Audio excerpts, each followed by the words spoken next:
Hello and welcome to another episode of MMA Patter. So today I'm going to talk about the fights that happened at the weekend and also previewing the coming UFC fight card, UFC 224. So firstly, we'll talk about the Rising fight. Rising is a promotion in Japan between a guy called Horiguchi and Ian McCall. So both were competitors in the UFC and both have a common opponent in Demetrius Mighty Mouse Johnson. And DJ is considered by most, myself included, as the greatest fighter of all times. The guy is just phenomenal, and he's beat both of these guys that were fighting the weekend, but they both had kind of mixed outcomes with him. So Horiguchi fought him for the title a couple of years back, and he put up a really good fight, and DJ, just being the champion that he is, pulled off the armbar submission in the very last round, in the very last possible second, 4 minutes 59 seconds. I think that's a record with a submission win in a title fight, or actually in any fight, is the kind of last possible moment really. But yeah, Horiguchi went on pastures new and now he's fighting for Rising. And Ian McCall, he's a legend. He's one of the kind of starting flyweights in the UFC. He was a part of the original flyweight tournament when the UFC added that division, and he fought DJ in the semi-finals. And there was a bit of controversy in their first fight, whereby the judges' scorecards were read or misinterpreted incorrectly. So during the actual event, DJ got the split decision victory, but when the judges' scorecards were recounted and revalidated, it was declared a draw. So the UFC had a policy in place for that tournament in particular, because they had to get a winner for each round. So somebody had to win to get that title in the title fight. They had a policy where if it was a draw after 3 rounds, there'd be a fourth sudden victory round. But because the error was discovered really late on, everybody had gone home basically, they had to rematch. And in that rematch, DJ just put on a clinic, and he beat Ian McCall, and subsequently became the flyweight champion. And the rest is history, as I say. So in the fight between Horiguchi and McCall, everybody's building up, being the Horiguchi was the hometown favourite. He was going in against a tough competitor and a tough veteran, and they were just kind of thinking like, what would actually happen between the two of them? Well, a quick knockout is what happened, and the Japanese fighter got the result in front of his hometown fans.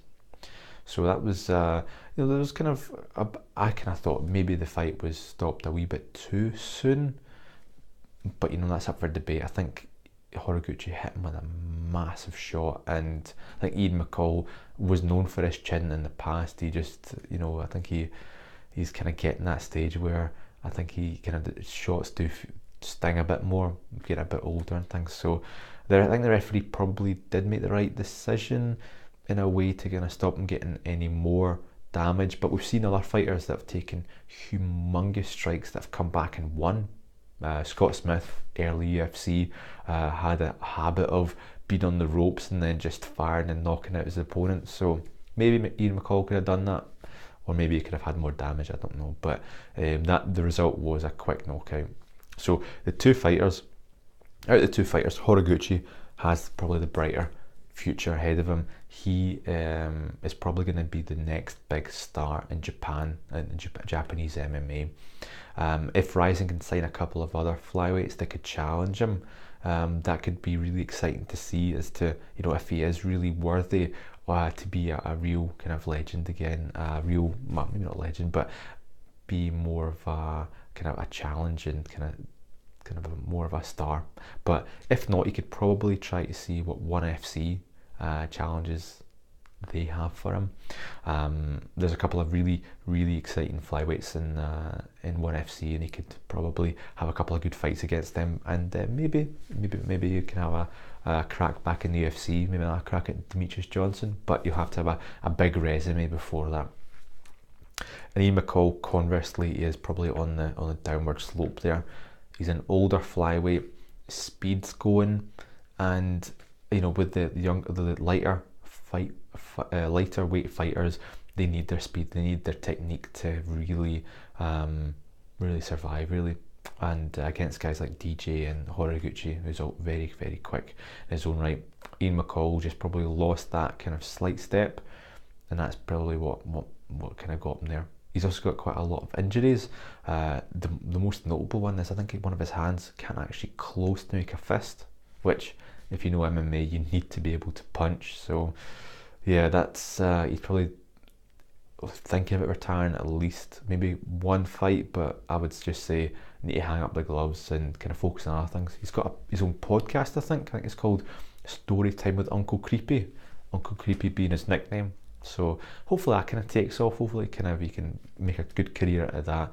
But you don't want to see guys that are, you know, the good guys in the sport kind of go into their shield a bit too much. So fingers crossed, kind of they both make really good decisions in their careers. Next fight that happened was in Russia. A guy called Alexander Yemelyanenko was fighting a UFC veteran in Gabriel Gonzaga, and this was a fight that Gabriel Gonzaga took, and he was retired, and they managed to convince him to come out of retirement to fight in Russia against this really scary guy.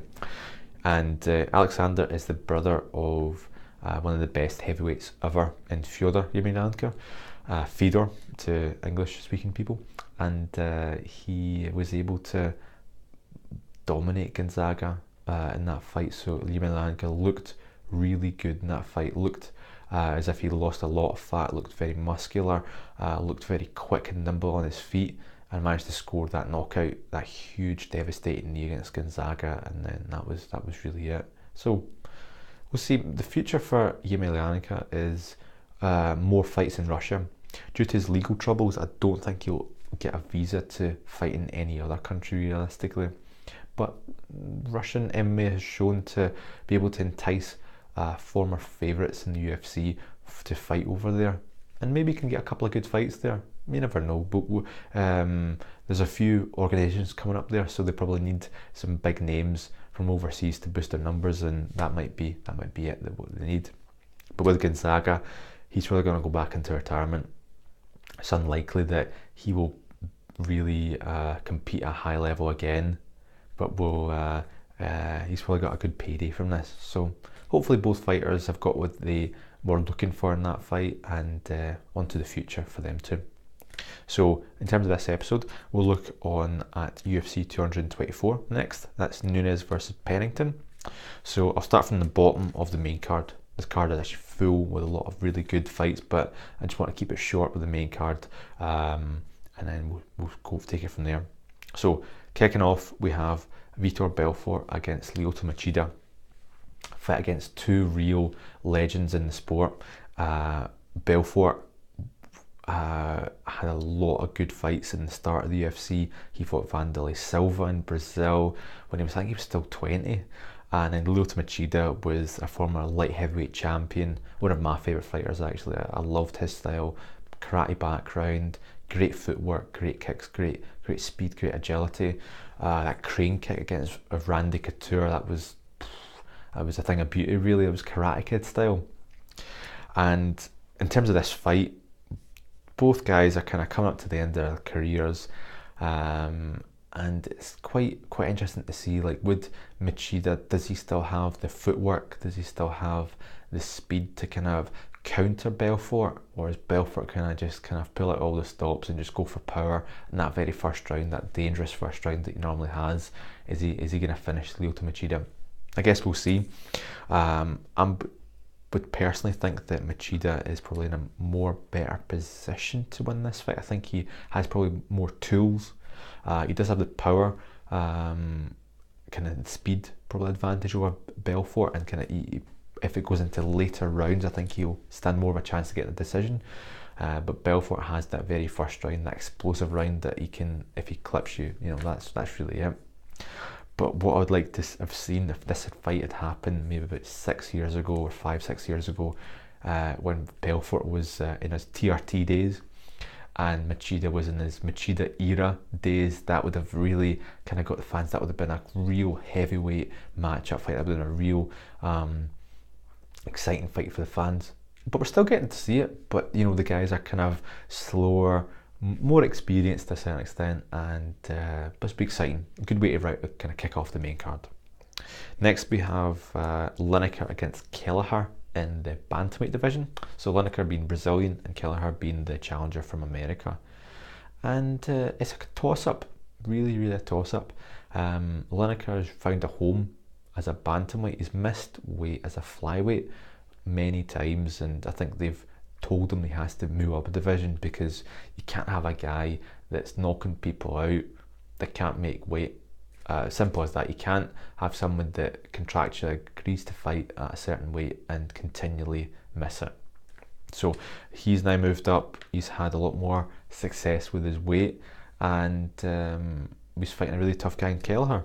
And Kelleher, if you remember, beat Renan Barão in his last fight, and Renan Barão is a former champion in the bantamweight division. So it really is a matter of, is Lineker gonna have the success in front of the home fans with his power, or is Kelleher just gonna like outwear him and just kind of disappoint, make the fans really disappoint, make the fans boom and all that? But we'll see. Toss up. Although I would always tend to go for the hometown guys if it goes to a decision. Usually the crowd kind of gets behind the judges, but we'll see. It should be exciting regardless what happens. Next we've got Mackenzie Dern against Amanda Cooper in the women's flyweight division, I think.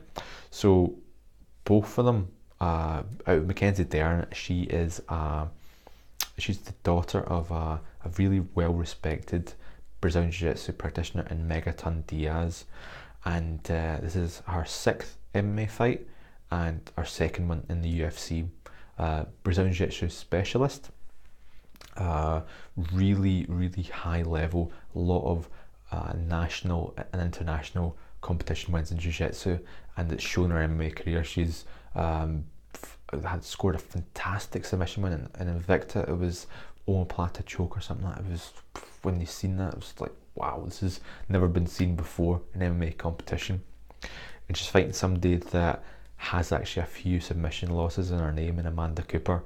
So no surprises in the game plan if we see Dern going for the takedown super quickly and get a submission win super quickly in front of our kind of Brazilian fans. And I think that's probably what they want to see, kind of announcing that Jiu-Jitsu is back on the map, and it's probably what's going to happen. But we'll see. Anything can happen in MMA. Big underdogs have sometimes won. In this case, I don't think that will happen. So co-main event, we've got Jacare Souza against Kelvin Gastelum. So Kelvin is another fighter that he was in the division below in welterweight, and he had real struggles making the welterweight division, the 170 pound limit, even though he was beating guys. And I think a move up to middleweight has been beneficial for him. He is very quick for the division. He's a bit smaller, but with the footwork and the speed, he tends to outwear his opponents, and he does tend to kind of get the victories. But yeah, struggle against bigger guys. Chris Weidman did beat him, and beat him quite significantly. So with this fight against Jacare, again a Brazilian in Brazil, it's going to be quite difficult for him. And Jacare being a fantastic Brazilian Jiu-Jitsu fighter, world champion in his own right, fantastic grappler, a lot of power. It's going to be a question of, is Kelvin going to stuff the takedowns? Is he going to defend that and use his footwork and speed to kind of pepper Jacare with shots, get him a bit tired and then landing that knockout blow? Or is Jacare going to get him down on the ground? I'm guessing the Brazilian's going to win in this case. In front of the hometown fans, he's probably knows the pressure's on him. He knows he needs to get Kelvin down, and he probably will get that submission win. I'm going to say probably 2nd round. 1st round they'll wear him down, 2nd round they'll probably finish him. But I hope it's going to be a really fun fight regardless. I think Kelvin, if it goes to decision, he'll probably win. I think he'll probably be able to get the footwork and movement kind of getting in and about him. But you never know. That's what MMA is so good. You can't plan against it. But if I was going to bet on it, I'd say Jacare 2nd round submission. And then in the main event, we've got Nunes against Pennington. So Nunes famously beat both Ronda Rousey and Miesha Tate. and is a very scary fighter in that women's division. And she's fighting someone that was on the Ultimate Fighter, and Raquel Pennington, and it's quite an unusual fight, and I think that Pennington is outmatched in this case, but you never know. Fights do have a tendency just to go a bit unexpected, especially hometown favourites that might feel the pressure a bit too much, or they might feel as though that, oh, I've got this in the bag, kind of being a bit lackadaisical with the fight. But realistically, I think Nunes is just going to get that kind of knockout win very quickly, I think, and sending her fans into uproar. But we'll see. I think this whole card is going to be fantastic, and I'm not going to be able to watch it live, but I'm going to definitely record it off the telly, and then we'll have a look at it, and I'll do a wee episode kind of breaking it down. So fingers crossed I've got some of the predictions right, but if not, I'll be able to break it down and kind of see what happened, and see how I can kind of break down fights better in the future and preview. But we'll see what happens. Until next time, guys, thanks for watching.